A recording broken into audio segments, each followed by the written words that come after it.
여러분들 요새 건강하십니까? 예. 그래도 우리나라는 그 병원이 많은 것 같아요, 그죠? 그래서 동네나 이 근처에 병원에 찾으면 너무 많아서 어디를 골라서 가야 될지 모를 정도로 개인 병원도 많고 또 큰 병원도 이렇게 많은 것 같습니다.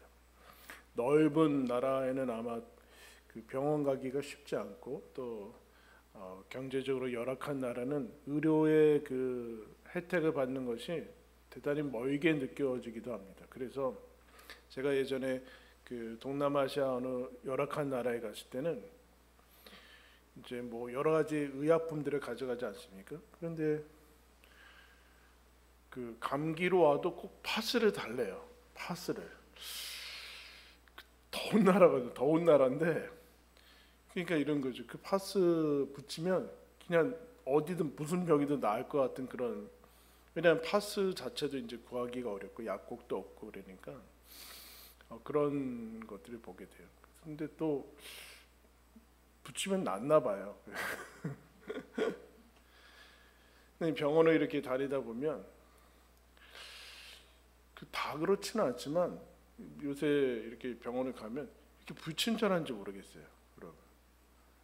그 의사도 화가 많이 나 있고 뭐 물어보면 화를 내고 귀찮아 봐요. 피곤하고 그래서 좀 그러니까 아파서 가면은 다 이런 다 환자 아니에요? 아파서 거기 뭐 건강해서 간 사람이 어디 있습니까? 그럼 좀 설명을 해주면 좋은데 그냥 아주 기계적으로 약만 처방해주고 한두 마디 더 물어보면 막 너무 그치네. 나와서 간호사들도 다 화가 많이 나 있고 그 약사한테 가서 이야기 무슨 약이냐 그러면 그냥 알아들을 수 없는 얘기를 뭐 우리가 뭐라고 하면 아나요? 근데 그 다른 면도 가도 다 그런 것 같아요. 이렇게 사람들이 막 그것도 여러분 어디 아파서 가면 안 아프게끔 어떻게 하면 되냐고 물어보고 싶은데 집에 와서 유튜브를 찾아봅니다. 어떻게 하면 안 아픈 건지. 약은 줘서 통증은 없어지는데 안 아프려면 어떻게 되는지 뭐 인터넷 찾아보고 유튜브 찾아보고. 근데 유튜브에 또 아주 친절하게 많이. 근데 문제는 너무 많은 정보가 있다는 거예요. 이게 다 다른 소리를 하니까 이게 어떤 건지 잘 이게 또 정확한 거를 또 모르겠는 적도 많은데 어쨌든 친절하게 요새는 네이버나 뭐 이제 그 인터넷에도 많이 나와 있고 그 전문가의 지식들이 쉽게 접할 수 있는 그런 시대를 살고 있습니다. 그럼에도 어딘가 아프고 좀 이렇게 하면은 내 지인 중에 의료인이 있었으면 참 좋겠다라는 그런 생각을 하게 돼요. 그죠? 좀 이럴 때는 좀 물어보고 싶은데 뭐 물어볼 때는 없고 뭐 그런 생각이 있습니다. 어려운 일이나 억울한 일 당하면 요새는 너무 복잡한 시대니까 이걸 물어볼 수 있는 뭐 법조인이 있었으면 좋겠다. 변호사나 누가 있었으면 이거 너무 복잡하고 알 수 없는 그런 것들이 많으니까 억울한 일 같은 거 당하면 물어볼 수 있는 사람이 아주 가까운 데 있으면 좋겠다라는 생각들을 이제 가끔 합니다. 그래서 우리 예전에 부모님들 다 자녀들 다 법대 가라, 의대 가라, 뭐 이렇게 하게 되죠. 예. 전화 한 통이면 다 해결되는 뭐 그런 검사 되라, 막 그렇게 얘기했어요. 백 하나 있으면 이제 다 모든 일이 해결이 되고 그렇지 않은 사람들은 삶이 너무 살아가기가 어려우니까 그런 어떤 권위의 건강에 그리고 법에 사회 삶에 대해서 그런 권위자들을 가까운 데 두고 싶은 그런 이제 마음들이 있고 그런 것이 이제 요원하고 멀게 느껴지는 사람은 사는 게 되게 어려워지죠, 여러분.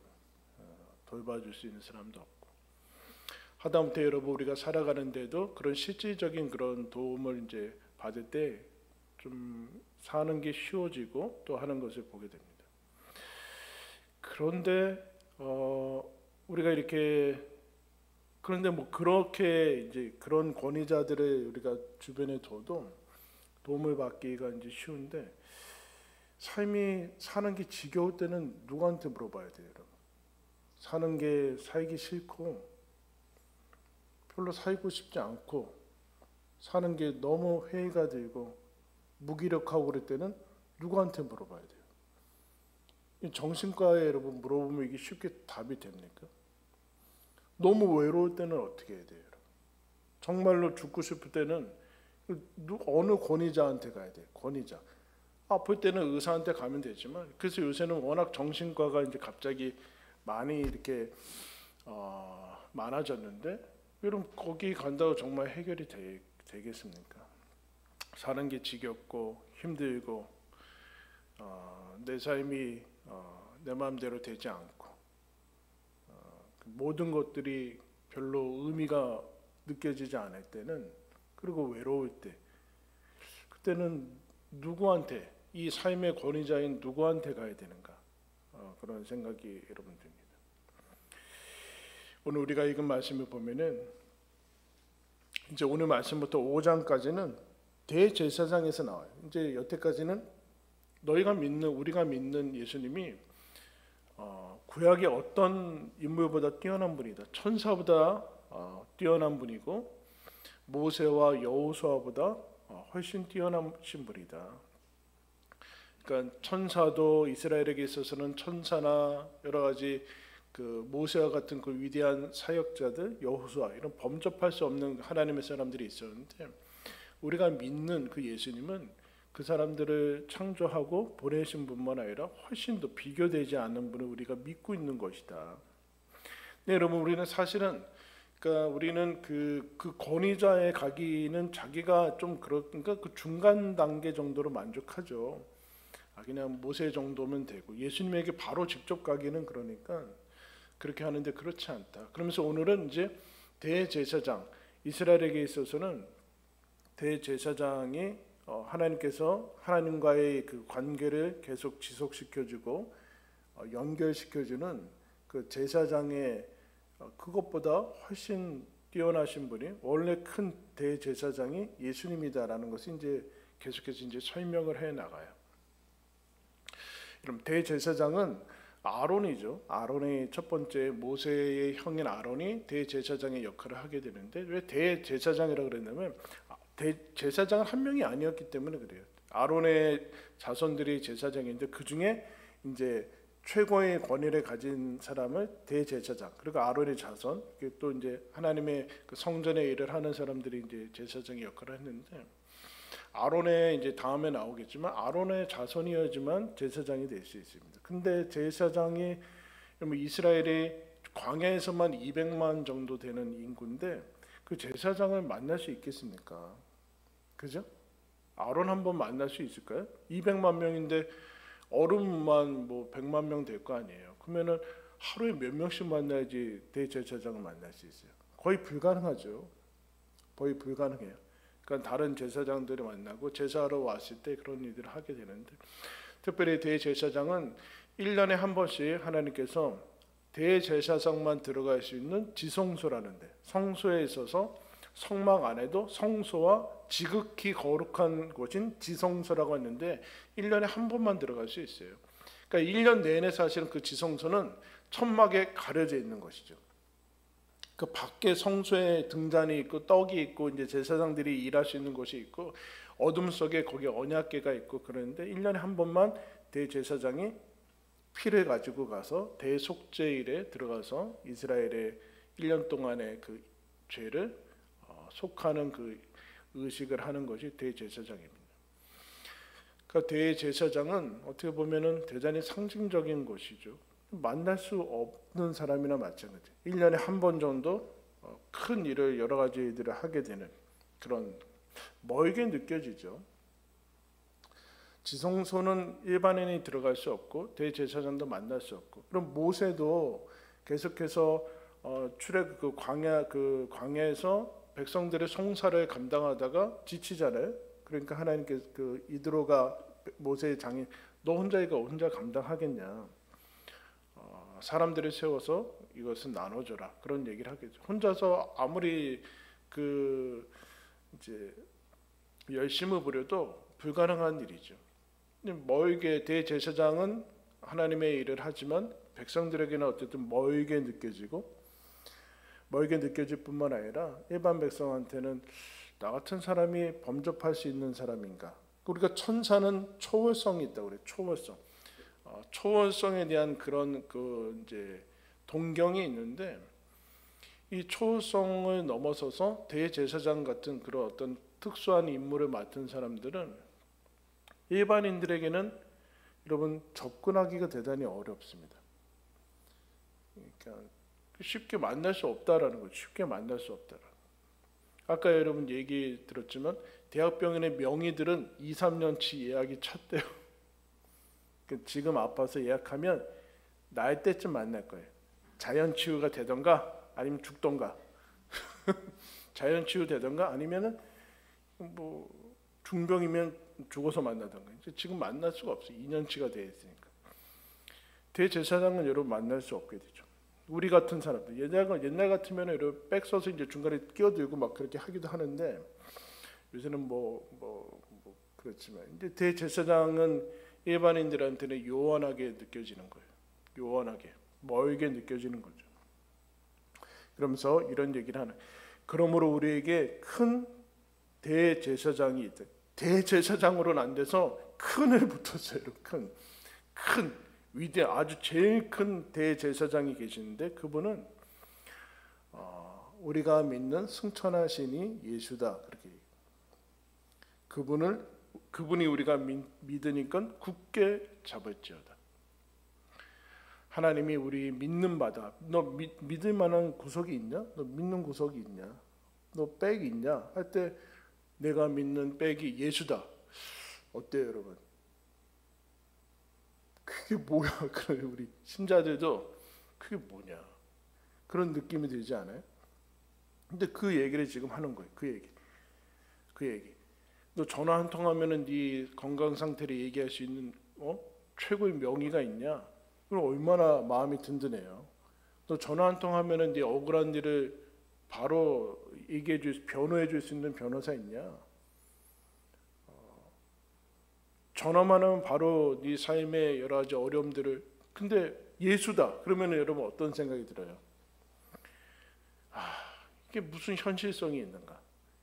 현실에 살아가는데, 현재 이 땅의 삶을 살아가는데 예수 믿는 게 무슨 의미가 있는가? 그건 그야말로 멀리 떨어진 종교적인 거, 죽은 다음에나 해당되는 거, 현실에서는 아무런 효력을 발휘하지 못하는 그런 느낌이 여러분 들지 않습니까?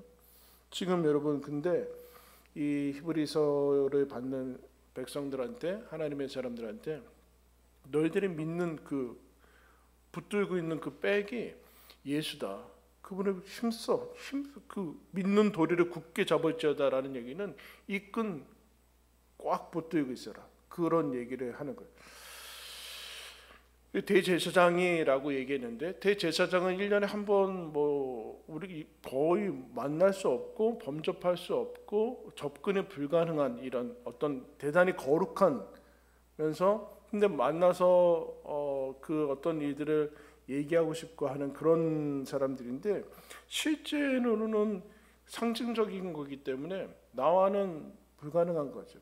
나한테는 그냥 일반적으로 만날 수 있는 그냥 그 성소에서 일할 수 있는 사람들, 그 정도지. 대제사장은 어렵다라는 그 얘기를 지금 하고 있어요. 그런데 그 사람과 비교되지 않는 예수님이 대제사장으로 우리 가운데 서 있다라. 그럼 아까 여러분 대제사장이나 그런 사람들은 지성소에 그렇고, 또 이제 대제사장은 구별되기 위해서 하나님께서 옷을 입히십니다. 옷을 입히니까 일반 사람들하고는 확연히 구분이 되면서, 그러니까 이 구분과 함께 접근하는 게 어렵게 되는 거예요. 그러면 예수가 그런 얘기를 지금 하는 것인가? 그것이 아니라 예수님이 이제 십자가에서 죽으시면서 여러분 성소의 휘장이 찢어지는, 상징적으로 찢어지잖아요. 그러니까 그 대제사장이 1년에 한 번에 갈 수 있는 그 지성소를 이제 성도가 예수의 이름으로 하나님 앞에 바로 갈 수 있는 길이 열렸다라는 것인데, 이게 우리한테는 어떻게 느껴지냐면은 실감이 나지 않는 거예요. 별로 실제 생활에서는 실감이 나지 않으니까 어떻게까지 느껴지는가 하면은 별로 신앙이 쓸모없게 느껴지는 거예요. 쓸모없게 느껴지는 거예요. 근데 여러분, 허리가 아파요. 허리가 아프면 병원에 가면 되거든요. 근데 아까처럼 삶이 지겹고 회의가 들고 살기 싫어져요. 그럼 어디 가면 되는 거예요? 정신과 가서 상담하고 약 먹으면 나아지나요? 여러분? 어떻게 되는 거예요? 내 삶이 마음대로 안 되고 안 되는 것에 대해서 회의가 느껴지고 죽음이 다가오고 있고 인생이 다가오고 있고 내가 그동안 살아왔던 인간관계의 그 모든 것이 어때요, 여러분? 인간관계에 대해서 계속적인 그 핑크빛이 돌아요? 나이가 들면서 인간관계가 더덥게 느껴지지만 차마 더덥다라고 얘기하기는 너무 내 인생이 그 부정당하는 것 같으니까 자식도 다 필요 없고 형제도 다 필요 없다라고 차마 얘기는 하기 뭐 하니까 이제 이렇게 가는데 인생이 허무한 것 같고 근데 또 그렇다고 얘기할 수는 없는데 예수 믿는 게 허리 아프면은 예수님 부르면 허리가 나아요? 네? 어때요? 이게 뭐 어떻게 쓸 거냐는 거, 이거 어디다 쓸 거냐는 거, 어디다 이거를 신앙을. 응? 이 문제를 우리가 평상시 때는 그러니까 아예 신앙을 제쳐놓는 거예요. 제쳐놓고 있다가 그런 근본적인 문제가 떠오를 때 이제 그런 얘기를 하는 거예요. 이제 이 히브리서를 받는 사람들은 예수님 믿어서 별로 삶이 좋아지지 않고 있어요. 핍박과 어려움과 주변에서도 안 믿는 사람들이 인정하지 않고 예수 믿어서 별로 이제 현실적인 복을 받지 못하는 현실적인 복을 누리지 못하니까 스스로도 힘들고 그래서 어려움을 닥치고 시험이 오는 거죠. 시험이 오는. 그러면서 여러분 15절에 그 대제사장이 뭐냐면은 15절에 예수님이 우리의 연약함을 동정하지 못하시리가 아니요 모든 일에 우리와 똑같이 시험을 받으신 이로되 죄는 없으시다. 그 대제사장이 원래 제사장을 친근하게 여기는 이유는 그들이 인간이기 때문에 그렇거든요. 천사가 아니라 인간이기 때문에 우리와 동일한 연약함이 있기 때문에 친근함을 느끼죠. 예수님이 이 땅에 오셔서 인간으로 사시는데 이 문제죠. 우리가 없었으면 하는 거, 그러니까 싫어하는 것이 거기에 나와 있어요. 연약하잖아요. 우리는 인간처럼 의존적인 존재는 없어요. 이런 송아지는요 태어나자마자 막 바로 송아지 태어나는 거 한번 봤어요, 여러분? 농촌에서 태어나면요 바로 걸어요. 바로 뛰어요. 바로 뛰어. 이거 좀 있으면 1년만 지나면 이거는 인간은 어때요? 20년이 지나도 인간 노릇을 못해요. 그죠? 그러니까 우리가 20살 되면 성인이라고 그러죠. 그럼 뭐예요? 그 전까지는? 그 대단히 의존적인 존재인데 우리는 하루만 한 끼만 안 먹어도 막 손이 떨리고 뭘 하지는 못해요, 여러분. 하루만 안 주무셔 보세요. 다음날 시체 그냥 하루만 밤새면 시체.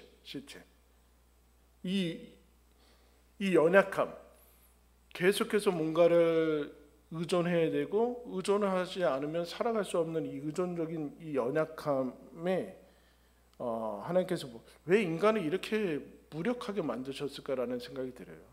너무 연약하게 만들고 너무 쉽게 가는 것 같아요, 여러분. 인간처럼 이렇게 쉽게 가나 그런 생각이 드는데 이 연약함이 여러분 어떤 생각이 드는가? 이 연약함이 그 다음에 시험의 조건이죠. 근데 여러분 여기에 성경이 이런 얘기를 하고 있어요. 시험을 받는 것은 죄는 아니다. 여러분 기억하셔야 돼요. 시험 받는 거는 죄는 아니에요.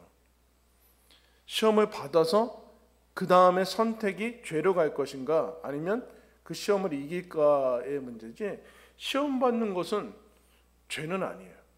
그런 생각이 들 수도 있고 흔들릴 수도 있고 잠시 그 생각에 머무를 수도 있죠. 그러나 그 자체를 여러분 죄라고 하지는 않아요. 이제 여러분 우리는 그런 생각이 연약해서 연약함을 뚫고서 이제 시험이 오겠죠.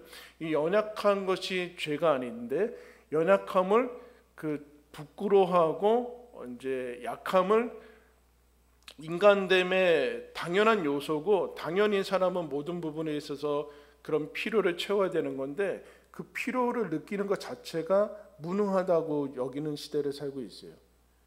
여기서 여러분 여러 가지 시험들이 오죠. 근데 여러분 이런 생각이 들고 여러 가지 나약한 생각들 그리고 어떻게 보면은 내가 과연 이런 생각까지 하게 된단 말이야 라고 하는 것까지는 죄는 아니에요.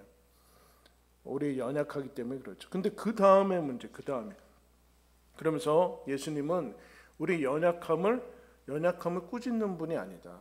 연약함을 동정하지 못하시는 분이야. 이게 번역이 별로 안 좋은데 공감이라고 차라리 이렇게 번역을 했어야 되는데 동정. 우리는 동정이라고 하면 동정은 부정적으로 우리는 동정하지 마 그러면.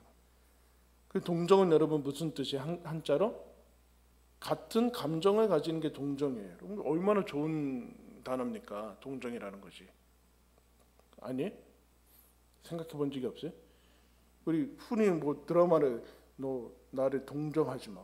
동정은 좋은 건데 같은 감정을 가지는 게 동정이죠. 공감하는 거예요. 그러니까 동정은 깔아뭉개서 나를 무시해서 아주 그냥 그렇게 한다고 생각하는데 그게 아니라 우리 식으로 이제 번역을 하면은 하나님이 우리의 연약함을 공감하신대요. 왜냐하면 예수님도 동일한 연약함을 겪으셨기 때문에 그렇고 그뿐만 아니라 모든 일에 우리와 똑같이 시험을 받으셨대요.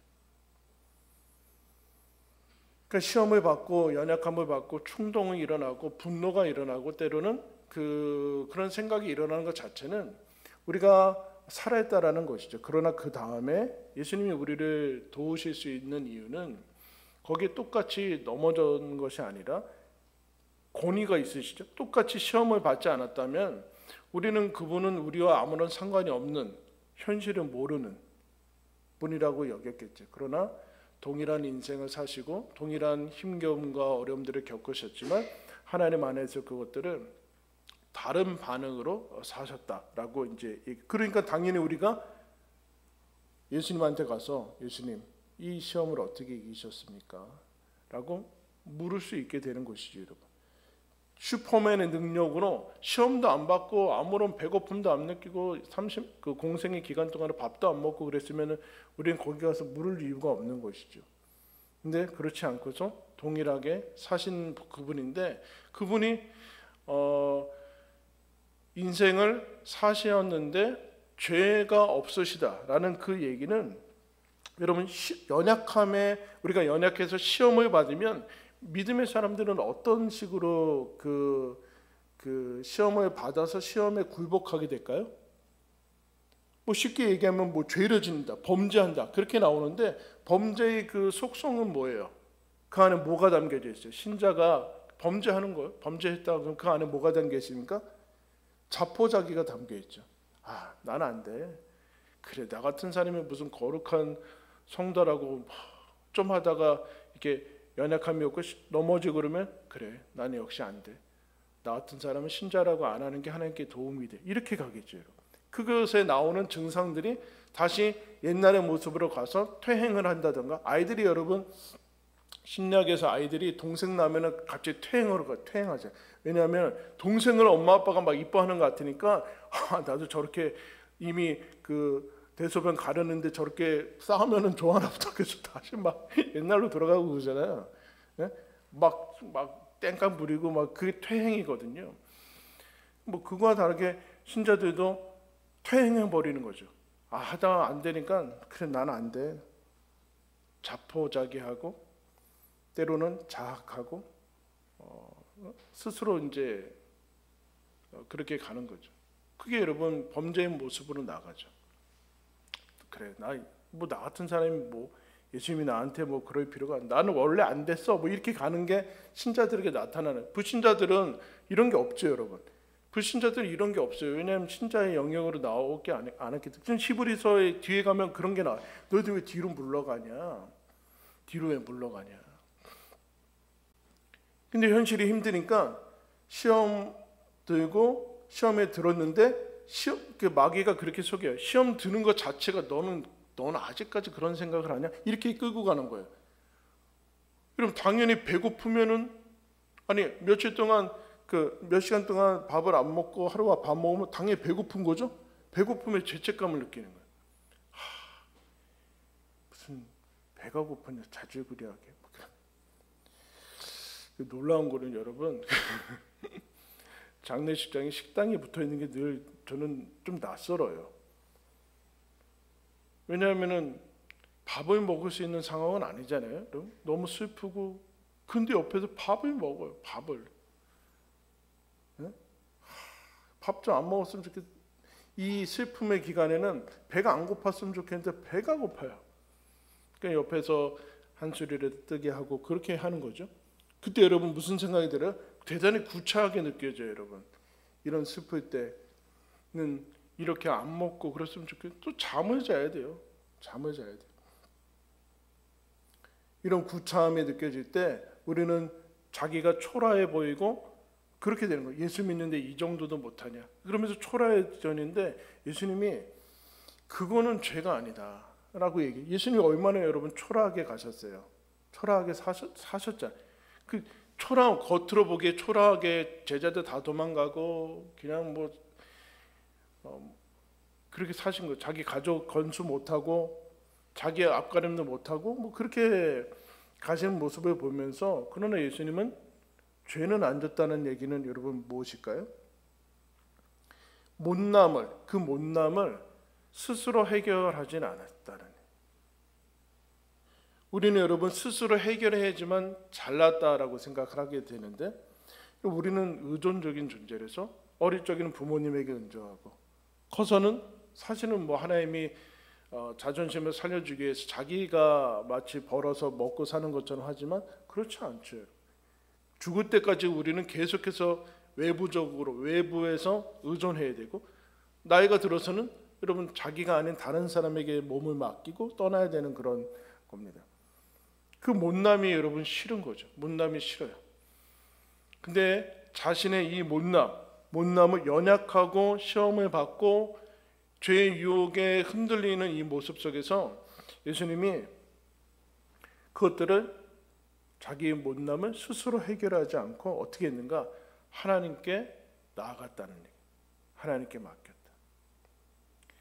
멋진 모습만 보이려고 하지 않았다.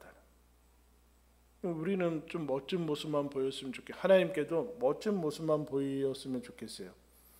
못난 모습은 애써 감추고 멋진 모습 보일 때만 짠 나가고 그러고 싶은데 그렇지 않은. 그러니까 우리가 여러분 이 신앙생활 하면서 예수님과 이제 이 친밀함이 누리지 못하는 것은 예수님께도 자꾸 그러고 싶은 거예요. 근데 여러분 예수님은 내가 24시간 그리고 여태까지 사는 모습을 그 모습대로 살아오도록 창조하신 분이에요. 먹어야 되고 자야 되고 의존해야 되고 그리고 내가 느끼는 것에 연약해져야 되고 두렵고 이런 것들을 예수님이 그건 못나서 그런 게 아니라 그렇게 만드셨다니까요. 그 모습 속에서 어떻게 하라는 것인가? 너 하나님 앞에 나와라. 하나님하고 같이 살자. 연약할 때마다 그 연약한 거 잘못된 것 아니다. 시험 드는 거 잘못된 거 아니다. 그러나 그거 가지고 혼자 끙끙거리고 잘해보겠다고 하지 말고 하나님이 계시니까 하나님하고 같이 살아라. 예수님한테 같이 나와라. 그런 얘기. 포기하지 말고 자폭하지 말고 체념하지 말고 그렇게 나와라. 그러면서 여러분 16절에 그런 얘기를 하죠. 그러므로 우리는 긍휼하심을 받고 때를 따라 돕는 은혜를 얻기 위하여 은혜의 보좌 앞에 담대히 나아갈 것이라. 이제 1년에 한 번 나가는 거 아니다. 1년에 한 번 나갈 필요도 없고 대제사장한테 억지로 찾아가서 2년 동안 기다릴 필요 없다. 무슨 다른 백이 필요한 게 아니다. 너를 창조하신 삶의 권위자, 너를 만드신 그분이 지금 너 앞에 늘 서 있다. 너와 늘 함께 가고 있다. 근데 여러분 우리가 이거를 자꾸 믿지를 않아요. 믿지 않아서 예수님이 나랑 지금 같이 살아가시는데 힘들고 어려울 때뿐만 아니라 평소 때 예수님 이렇게 묻고 예수님 이렇게 하면 되는데 그러면 뭐하냐 이런 게 우리 잡혀있어요. 우리 속에 예수님 부르면 뭐하냐? 예수님 부르면 내 이 오랜 문제 해결해 주지 않는데 그건 뭐하냐? 특정한 시간에만 뭐 가야 되는 거 아니에요? 그러니까 그냥 지금 힘들면 예수님 이렇게 예수님 왜 이런 겁니까? 이렇게 물어야 되는데 그럼 당장 대답이 안 온대요. 대답이 안 와서 이건 실질적으로 별로 의미가 없다라고 이제 생각하는데 하나님이 뭐라고 그러는가? 그런 삶을 살아가는 데에는 연약함과 시험이 많은 인생을 살아가는 거에는 은혜가 필요하고 하나님의 긍휼하심이 필요하다. 무슨 얘기일까요? 여러분 시험의 핵심 안에는 뭐가 있을까요? 히브리서를 받는 사람들의 핵심에는 지금 왜 흔들릴까요? 이거 처음부터 끝까지 지금 이 얘기하는데 예수님에 대해서 얘기하는데 힘들고 어렵고 연약한 모습을 내 못난 모습으로 보고 시험에 흔들리는 이 연약함을 보면은 어떤 생각이 드냐면은 하나님이 이 못난 모습을 보게 하는 게 너무 화가 나서 하나님이 나를 사랑하지 않는다라고까지 가요. 하나님이 나를 사랑하면 이런 모습 안 보게 할 텐데 하나님이 왜 이런 모습까지 보게 하시는가? 이런 모습 이런 거 좀 해결해 주셔야 되지 않은가? 그래서 이런 못난 모습도 안 보게 하시면 안 되나? 이게 좋은가? 그런 하나님의 사랑에 대해서 이미 의심이 되고 그러니까 하나님 앞에 나아가지 않게 되는 거예요. 근데 예수님이 뭐라고 하는가? 그거 너 사랑하지 않아서 그런 거 아니다. 1년에 한 번에 너 아까도 얘기했지만 여러분 그 삶의 권위자들을 가지고 있으면은 얼마나 여러분 든든해요. 근데 그거 왜 제쳐놓고 사냐? 그게 현실적이지 아니라고 왜 생각하느냐? 예수님만 풀어라. 예수의 이름을 불러라. 그런 얘기를 하는 예수의 이름을 불러라. 그분은 멀리 계시지 않고 너의 연약함을 무시하지 않고 정죄하지 않고 이해하시고 사랑으로 너를 실질적으로 도와주실 것이다. 그렇게 얘기를 하고 있어요. 여러분 믿으시기 바랍니다. 잘 안 믿어지더라도 이게 현실적으로 하나님이 무슨 나한테 도움이 될 거라면 여태까지 그 도움 청하기 전에 알아서 해주시던가 빨리빨리 해주시던가 그런 생각이 드는데 그때도 예수님이 너 앞에서 예수의 이름을 부르고 너와 지금 함께 걸어가고 살아가고 계시는 예수님 앞에 나아가서 예수님 저를 좀 도와주십시오. 그렇게 하는 것이 또 신자의 특권이다. 말씀을 한 군데 찾겠습니다. 앞에 다니엘서 보시면 구약성경 다니엘서 1250쪽 다니엘 9장 말씀 보겠습니다.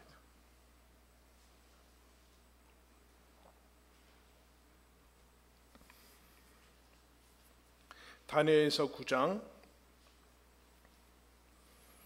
18절 19절 말씀 보겠습니다.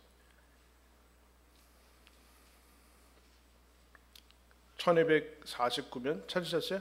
다니엘서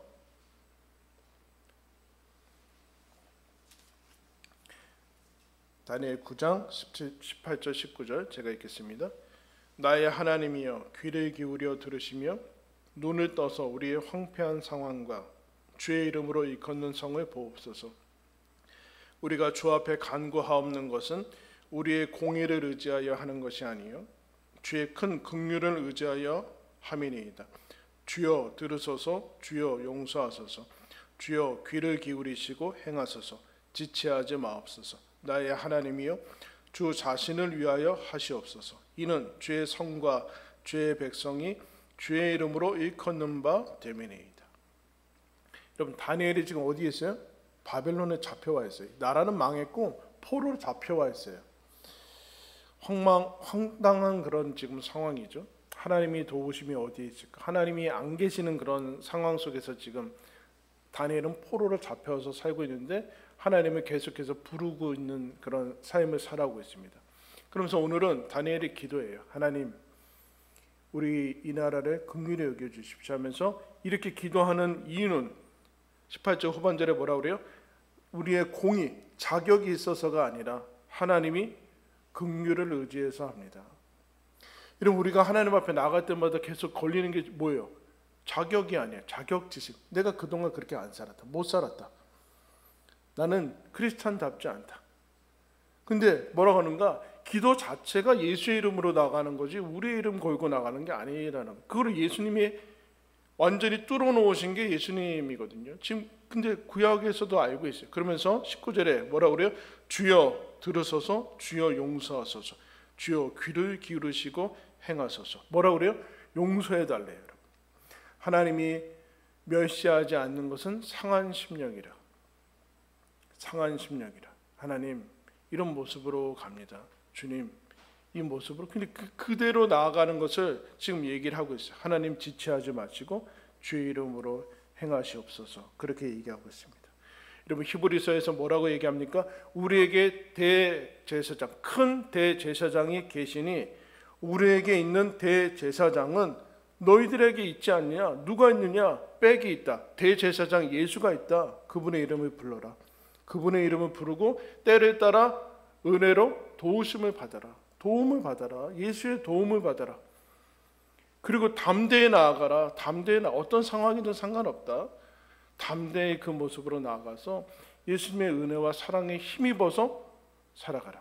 여러분 은혜와 사랑을 힘입은 것이 은혜와 사랑이 채워져야지만 연약함과 시험이 없는 게 그 시험이 없는 게 문제가 아니라 하나님의 은혜와 사랑이 있으면 살아갈 수 있다. 그 얘기를 여러분 하고 있습니다. 그게 여러분 저와 여러분에게 주어진 현실을 살아가는 크리스찬들에게 주어진 가장 인생을 살아가는데 가장 소중한 거예요. 여러분 사람들은 가장 갈급해하는 거 불신자들은 모든 사람이 가장 갈급해하는 것은 사랑이라고 얘기를 하고 있어요. 은혜는 뭘까요? 내 자격과 상관없이 하나님이 나를 사랑하신대요. 이게 얼마나 믿기 어려운 거예요, 여러분. 우리는 여러분 이거 믿지 않아서 평생 그 자격을 얻으려고 평생 인생을 바치고 있어요, 여러분. 어느 대학에 가면 내가 어느 직장에 가면 나를 사랑해 주겠지, 내가 외모가 예쁘면 나를 인정해 주겠지 하면서 평생을 그러고 있는데 하나님께서 뭐라고 합니까? 내가 너를 사랑하고 내가 너를 기뻐한다. 내가 너를 인정한다. 그건 너의 어떠한 것에 달려있지 않다. 그러니까 내 이름을 부르면서 그렇게 살아가라. 그 힘든 인생을 돕기 위해서 예수가 주어졌다. 여러분 그게 신자인 우리들에게 여러분 주어진 가장 놀라운 특권입니다. 그러니까 예수님은 나와 함께 내 주님으로 서 있는 것을 여러분 기억하시면서 힘들고 어렵고 그럴 때 많겠지만 그 예수님 힘입어서 살아가는 영광을 누리시기를 예수님의 이름으로 축원합니다. 우리 아까